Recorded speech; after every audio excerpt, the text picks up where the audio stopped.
A gente vai ler Josué capítulo 17, verso 1. Diz assim: também caiu a sorte à tribo de Manassés, o qual era o primogênito de José. Maquir, o primogênito de Manassés, pai de Gileade, porquanto era homem de guerra, teve Gileade e Bazã. Olha só, aqui José que era filho de Jacó. Só que quem assume a genealogia, ou assumiu ali para poder fazer parte da tribo, viraram duas tribos. José virou duas tribos, né? O primeiro filho dele, Manassés, e o outro era Efraim. Verso 14: então o povo dos filhos de José disse a Josué: por que me destes por herança uma sorte apenas e um quinhão, sendo eu tão grande povo, visto que o Senhor até aqui me tem abençoado? 15. Disse-lhe Josué: se és grande povo, sobe ao bosque e abre ali clareira na terra dos ferezeus e dos refaíns, visto que a região montanhosa de Efraim te é estreita demais. 16. Então disseram os filhos de José: a região montanhosa não nos basta, e todos os cananeus que habitam na terra do vale têm carros de ferro, tantos que estão em Bet-seã e as suas vilas, como os que estão no vale de Jezreel. Falou Josué à casa de José, a Efraim e a Manassés, dizendo: tu és povo numeroso e forte. Semana Avivamento, tu és um povo numeroso e forte. Não terás uma sorte apenas, porém a região montanhosa será tua. Petrópolis é um lugar montanhoso, porém a região montanhosa será tua. Ainda que é bosque, cortá-los-ás, e até as suas extremidades será todo teu, porque expulsarás os cananeus, e ainda que possuem carros de ferro e são fortes. Pai, fale conosco, aplique a tua palavra ao nosso coração, que o Senhor venha ministrar em nós e nos encorajar para assumirmos o papel que o Senhor estabeleceu sobre nós como igreja, como líderes em nossa casa, no nosso trabalho e aonde estivermos, que ali seja um lugar de conquista, porque somos fortes e poderosos em Ti. Para a glória do Teu nome, eu oro e Te agradeço. Amém e amém. Glória a Deus. Uma região montanhosa foi dada a Manassés, junto com Efraim, o outro filho de José. A partir do capítulo 13 de Josué, está ocorrendo a divisão da terra. Eles entraram na terra, começaram a conquistar a terra, e após um período de conquista que dura em torno de 26 anos, Josué começa a dividir a terra entre as tribos dos filhos de Israel. E quando ele vai distribuir a tribo de Manassés, ele dá uma parte só da terra para ele. Só que ele já era um povo numeroso. Eles falam assim: olha, esse lugar apenas não é suficiente para nós. Nós temos uma visão mais abrangente, algo maior. E nós precisamos então de uma terra maior. E ele diz: o lugar onde o Senhor nos deu, esse lugar tem guerreiros, tem pessoas que têm carros, tem um lugar que tem muita resistência.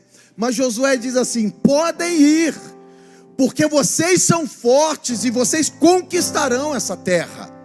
Eles já tinham recebido do Senhor essa herança, já havia sido um desígnio de Deus sobre a vida deles. E é interessante porque a luta, a maneira de agir para conquistar, não era apenas algo que eles estavam fazendo naquele momento.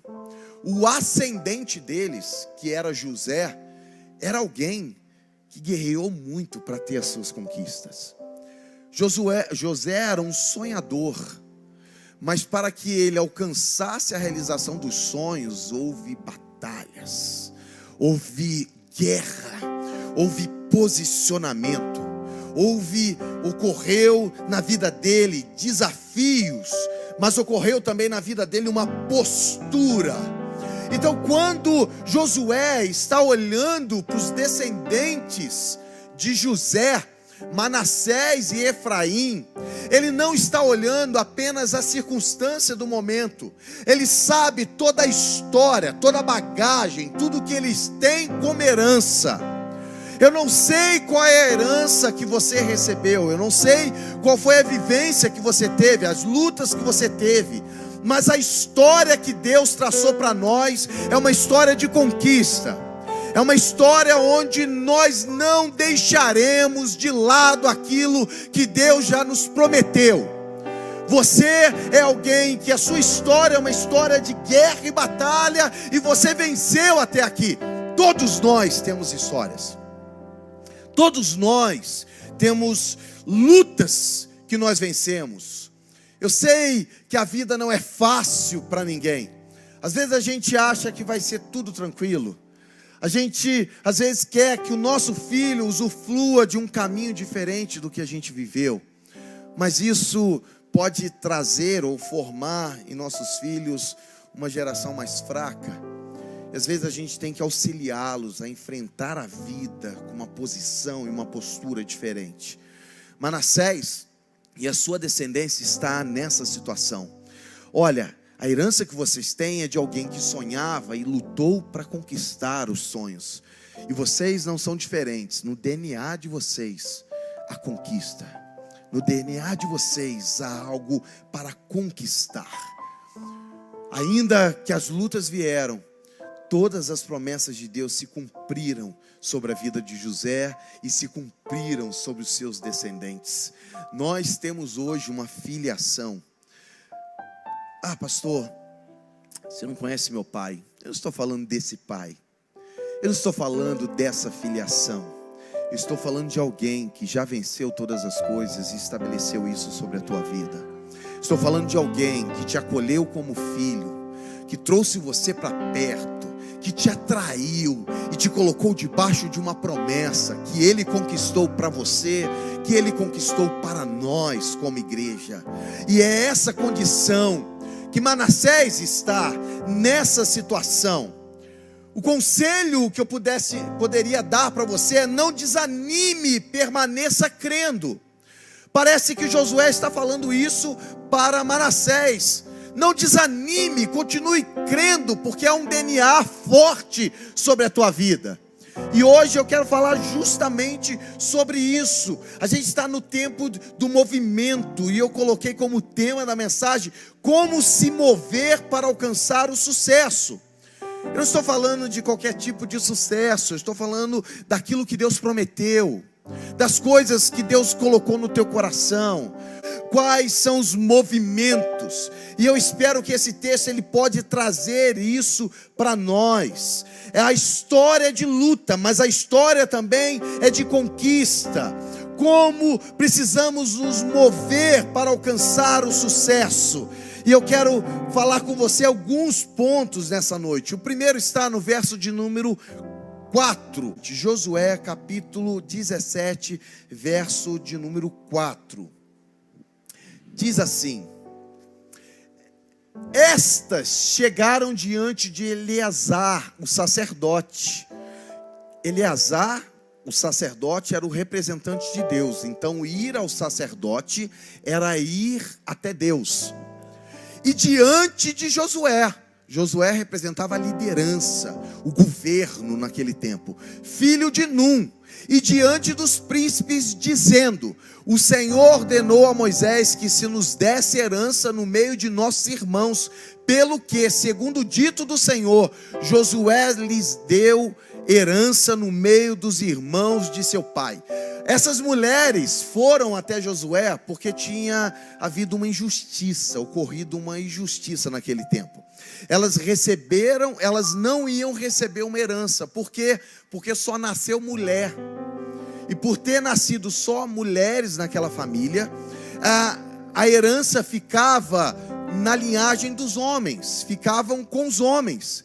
E como tinha nascido só mulheres, elas perderiam a herança. Então os filhos que elas tivessem não teriam terra. E a terra era importante, porque a sobrevivência era ligada à terra, para que eles plantassem, para que eles pudessem ter a sobrevivência da vida deles, da família delas. E eles não tinham dado. Então essa injustiça foi corrigida por Moisés. Só que aqui está voltando isso.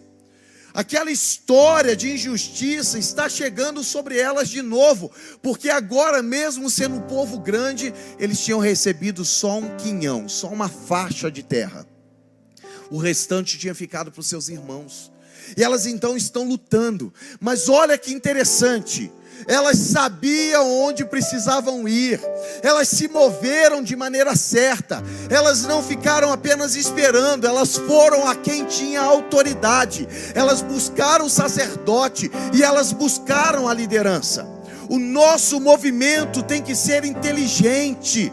Você precisa se movimentar de forma inteligente. Você precisa buscar as promessas de Deus. O primeiro ponto fala justamente sobre isso. Se mova com as promessas de Deus na tua mente. Não vá em qualquer conselho, não busque qualquer coisa, não vá em pessoas que não podem te auxiliar, não busque pessoas que não têm nada para te oferecer, não busque conselhos em quem na realidade não conseguiu construir nada ainda. Eu não estou dizendo que você não possa ter um amigo, que você não possa ter alguém, que você compartilhe a sua vida, quem sabe para desabafar. Mas às vezes a gente desabafa em lugares errados, e essas mulheres não, elas foram das pessoas certas, e elas tinham na mente delas as promessas de Deus firmadas. E eu preciso falar isso para você. Existem promessas que já foram liberadas sobre a tua vida. Não ande como alguém que está andando ao léu, andando sem um plano, alguém que está andando de qualquer maneira. Existe algo que Deus já liberou sobre você, que você precisa se apropriar. Existe algo que já foi liberado sobre a tua casa, que você não pode abrir mão. Existe algo que foi liberado sobre a tua família e que você não pode deixar de lado. Existe algo sobre a tua empresa de prosperidade que vai abençoar você e vai abençoar as pessoas que te cercam. Isso será tão abundante e virá sobre outras pessoas. Deus mostrou um plano para o patriarca deles, que era José. Deus tinha dado um sonho a José, que ele estaria governando. E todo lugar que ele estava, desde aquela cisterna até na prisão, ele tinha dentro de si algo que regia e direcionava a sua vida.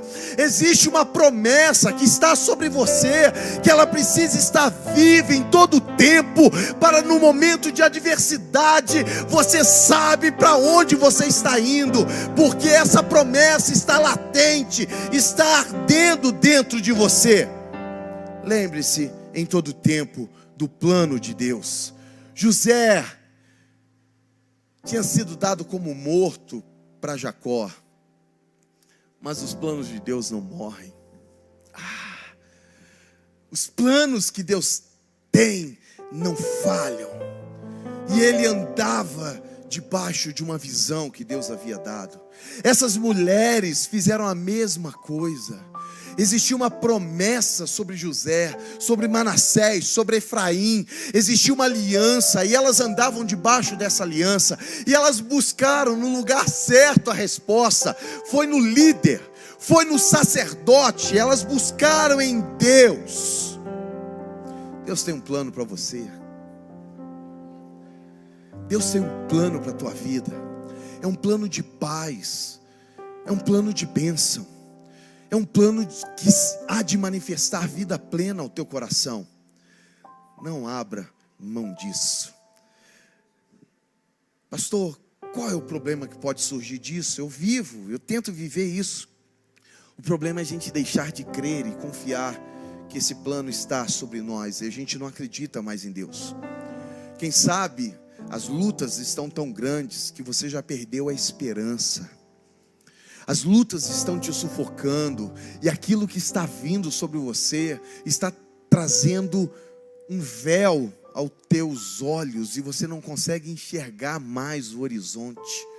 As lutas estão te sufocando, há uma oposição, e às vezes a gente acha que não vai ter oposição, mas não há nada que possa impedir Deus de fazer aquilo que Ele estabeleceu sobre nós, a não ser nós mesmos.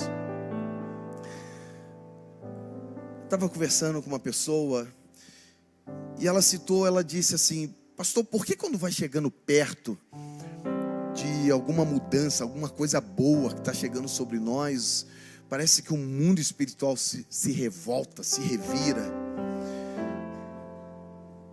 O inimigo não pode te tocar, porque você está guardado nas mãos de Deus. Você sabia disso? Não há possibilidade dele te tocar, você está debaixo da mão dele. Somos ovelhas dele, ninguém arrebata as ovelhas do Senhor das mãos dele. O inimigo então não pode fazer isso. E o inimigo também não pode impedir o decreto de Deus de se cumprir. O que Deus prometeu, o que é um decreto de Deus, Ele vai fazer. Então qual é o desejo do inimigo? O inimigo, ele atua de maneira a te desqualificar para receber a promessa.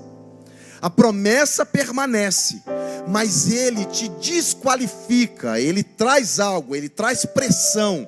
E no meio da pressão, você sucumbe, você erra, você falha. E quando você começa a falhar, você se desqualifica.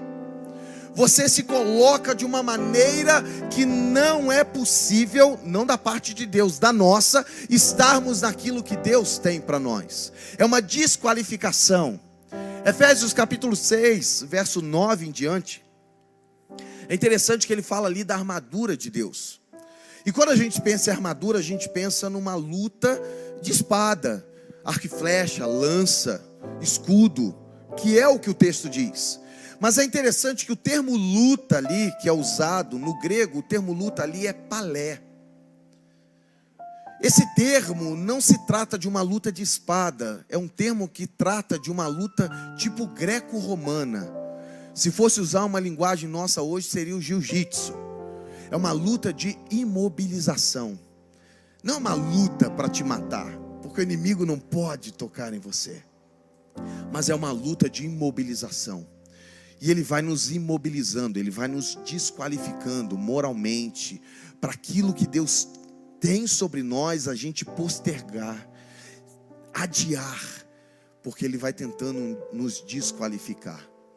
Por isso, nesse momento, a coisa mais importante que tem é a nossa mente estar firmada na promessa de Deus. É a gente ter a certeza que Deus é fiel para cumprir as suas promessas. É andar com a mente voltada para Deus e para as promessas de Deus. Essa é a palavra que eu quero liberar para você. Que as promessas de Deus estejam latentes na tua vida. Que quando você olhar para algo e as lutas vierem, que essas promessas possam jorrar da tua mente e do teu coração. Para que quando você se sentir fraco, as promessas te levem até aquilo que Deus já estabeleceu para a tua vida, para a tua casa, para a tua família. Amém? Segundo ponto, está no verso 4, a parte A, fala justamente da busca do sacerdote, que simboliza ali a presença de Deus. Se a gente precisa andar, se mover para alcançar o sucesso, e esse sucesso é o que Deus tem para nós, e aquilo que a gente tem sonhado nele, a gente também precisa não apenas andar com a nossa mente voltada na promessa, mas a gente precisa andar com a presença de Deus conosco. Deus nos deu algo extraordinário, que é o seu Espírito. O segundo tópico fala sobre isso, que nós precisamos nos mover com a presença de Deus conosco.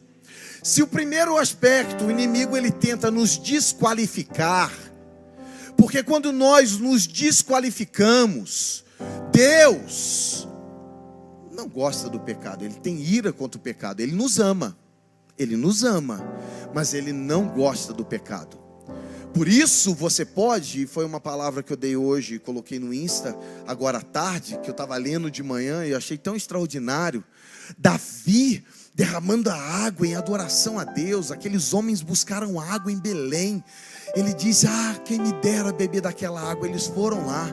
Mas é interessante que no primeiro momento Davi estava desqualificado, porque ele adulterou. Ele mandou um homem para ser morto, um homem para morrer, porque ele tinha cometido adultério, e no fruto desse adultério veio uma criança que não tinha culpa dessas escolhas dos pais. Um homem que se desqualificou, e num outro momento está ali redimido, porque se arrependeu, está agora adorando a Deus. E eu estava pensando, um erro nosso não tira de nós a nossa identidade de filho. Pode interromper um momento, mas aquele que é filho vai se voltar para o pai. Aleluia. Aqui tem filhos que se voltaram para o pai, e é justamente isso. A gente se move buscando a presença dele, com a presença dele em nós. Buscar o sacerdote era buscar aquele que representava Deus, que falaria da parte de Deus para os homens. E às vezes acontece algumas coisas na nossa vida que a gente fica pressionado. Salmo 73 fala de Asaf. Asaf, ele estava olhando a injustiça que estava acontecendo no tempo. Ele estava olhando pessoas que estavam enriquecendo de forma injusta, pessoas que estavam se aproveitando de situações, e as pessoas estavam sofrendo porque outras estavam governando de uma forma equivocada. Ele diz assim: em olhar isso, quase me fez desviar. Os meus pés quase resvalaram, porque aquilo me tomou como ira. Aí no verso 16, Salmo 73, verso 16, coloca no telão, para a gente ler junto. Olha que coisa tremenda. Os momentos difíceis dele, as coisas que atormentavam, quase o afastam de Deus. Mas no verso 16 e 17, Salmo 73, olha só: em só refletir para compreender isso, achei muito pesada a tarefa para mim. Aí ele acha uma solução, verso 17: até que entrei no santuário de Deus e atinei com o fim deles. A nossa crise, ela pode vir, ela pode tentar dominar a nossa mente, mas quando a gente entra na presença de Deus, as coisas mudam. Quando a gente busca a presença de Deus, as coisas são transformadas. Quando a gente se coloca no ambiente onde Deus está, ali as coisas mudam. Se há coisas que estão vindo sobre você e tormentos estão tomando a tua vida, você está na presença de Deus e essas coisas vão sair em nome de Jesus. Lares serão restaurados, nossa mente será restaurada pela presença de Deus. O sacerdote representava essa presença. Mas existe um problema que às vezes domina a nossa mente. Por quê? Porque o inimigo quer justamente nos tirar da presença. E ele vai fazer isso, porque quando a gente sai da presença, a gente não consegue enxergar mais o horizonte. E sair da presença não quer dizer às vezes sair da igreja. Às vezes nós viemos no culto, nós estamos sentados ouvindo, nós estamos no ambiente da glória de Deus, de manifestação, mas a gente está desconectado, a gente não consegue se alinhar, e Ele quer justamente isso. Mas há um momento que a gente precisa decidir qual voz nós ouviremos. A voz da iniquidade, do pecado, estava soando na voz, no ouvido de Asaf, até o momento que ele conseguiu perceber a suave voz do seu Deus. A suave voz de Deus. Às vezes pode ser no meio dos louvores, às vezes pode ser na mensagem, às vezes pode acontecer num abraço que você recebe no final do culto. Mas esse lugar, na presença dele, é onde essas coisas podem acontecer. Estar na presença, viver na presença. A comunhão com Deus nos fortalece. A comunhão com Deus nos traz uma direção. A comunhão com Deus restaura o ânimo. A comunhão com Deus nos acolhe, nos leva a um lugar de segurança. Me lembro, um momento difícil do nosso casamento. Tinha acabado de me apresentar para ser pastor. E veio um momento muito difícil. Passamos uma crise. Eu me lembro que um dia eu estava em casa orando. E naquela noite Deus falou comigo. Devia ser meia-noite e pouca. Estava lendo a carta aos Hebreus, capítulo 4. E ele disse que nós não temos um sumo sacerdote que não possa se compadecer das nossas fraquezas. Que em tudo ele foi tentado, mas ele não pecou. Portanto, podemos chegar com ousadia ao trono da graça, para acharmos em tempo oportuno a graça dele. Nosso sumo sacerdote, ele sabe das tuas dores. Naquele dia eu me achei amado. Ele falou comigo. A presença dele encheu aquele ambiente. Ele trouxe esperança ao meu coração. Porque na presença dele nós somos renovados. Na presença dele você é erguido, levantado, encorajado.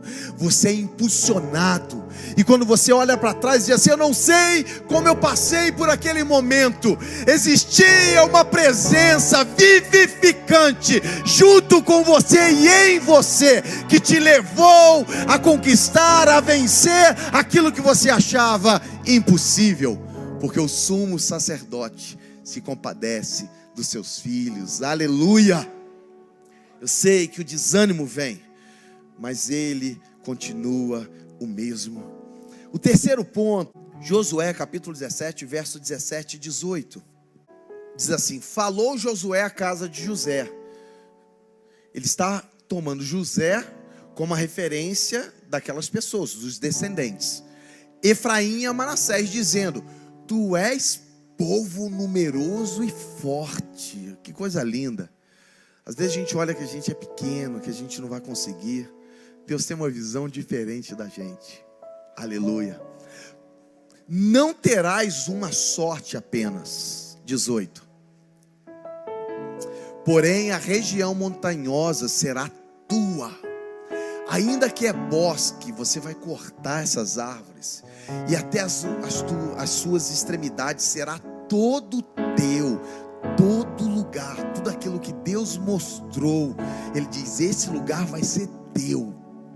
Porque expulsarás os cananeus, ainda que possuem carros de ferro e são fortes. Ele está dizendo: existe um povo lá mais poderoso que você, com mais recursos, com carros mais fortes do que os teus, um exército mais preparado, mas aonde você estiver, ali você vai conquistar.